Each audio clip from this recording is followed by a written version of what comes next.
This is Windsor Castle. You're looking at live pictures there if you like horses, if you like parades, if you like pageantry, princes and princesses. Yeah, it's all there. This is all happening. This is an historic state visit by President Trump and the First Lady. You can see them both standing right there next to King Charles and Queen Camilla at Windsor Castle. No modern U.S. leader has been invited for 2 state visits. This is the president's second. During his first administration, he was the guest of Queen Elizabeth II. Now he is the guest of King Charles.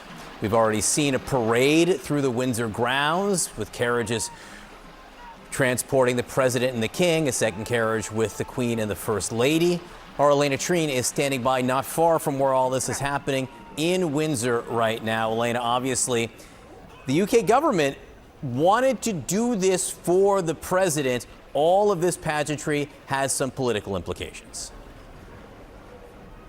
Oh, absolutely. And I think it's not lost on the UK, on the royals, that this is something that the president loves. In my conversations with people at the White House, John, the word that kept coming up in my conversations was that he's enamored by all of this. And if you even look back to his first term, I mean, the respect that he has for the royals has been kind of unwavering. And it really is a unique card that the royals, but also the Prime Minister, Keir Starmer, can play here, particularly ahead of some of the more political conversations that are going to be taking place in Chequers at the Prime Minister's country estate tomorrow. But this really is, I mean, the series of events that they have planned out are happening on even a grander scale than they have in the past, we're told by people here on the ground. We're seeing, more members of the Royal Guard, more pageantry than is typical. And then, of course, we know that the president loves that this is unprecedented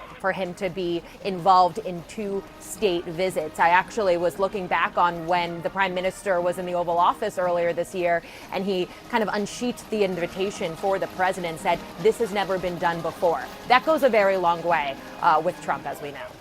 Elena, thank you very much. Our Christiane Amanpour standing by as well, watching this ceremonial, Christiane. And King Charles, obviously he waited a long time to be king. He has issues that he cares deeply about. While it's not overtly political for him, one wonders whether he will take the opportunity to discuss them with President Trump.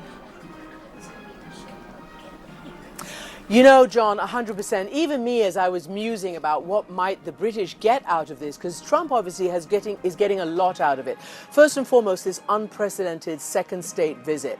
And the fact that he's getting a pretty good break from the chaos and the poisons that we've been talking about over the last week and more at home, and also from some of the political upheaval here in the UK.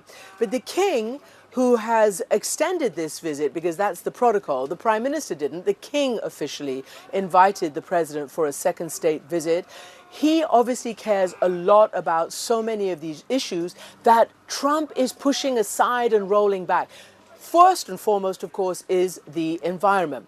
The king was ahead of the curve when it was not fashionable to be environmentally conscious, and he has been, amping that up throughout his time in waiting, and now as king as well.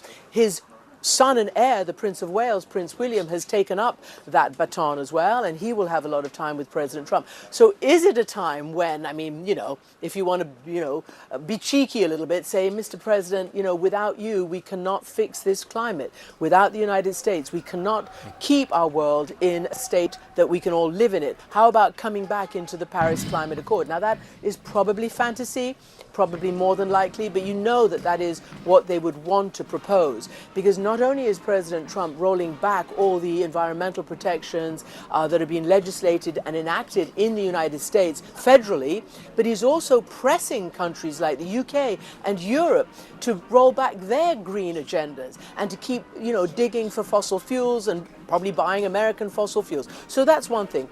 The other thing is, of course, the king is and has always been never publicly and never politically, because that's not his role as a constitutional monarch, but he's always been concerned about, the civil discourse, about helping the most needy. He has a foundation which does that, he and the Prince of Wales. So these are all issues that maybe will come up, if not at least to try to to smooth whatever rough edges there may still be between America under President Trump and the UK. The UK desperately needs investment, desperately needs a trade deal, and they're hoping to get the best they can out of that.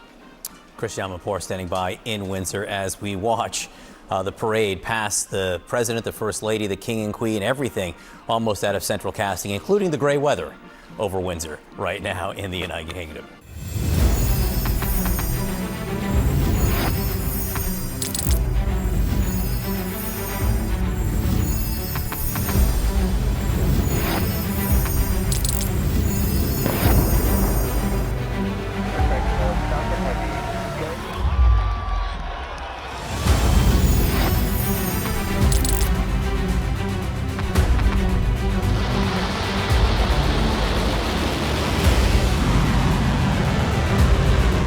Been fighting so long and so hard that they don't know what the they're doing.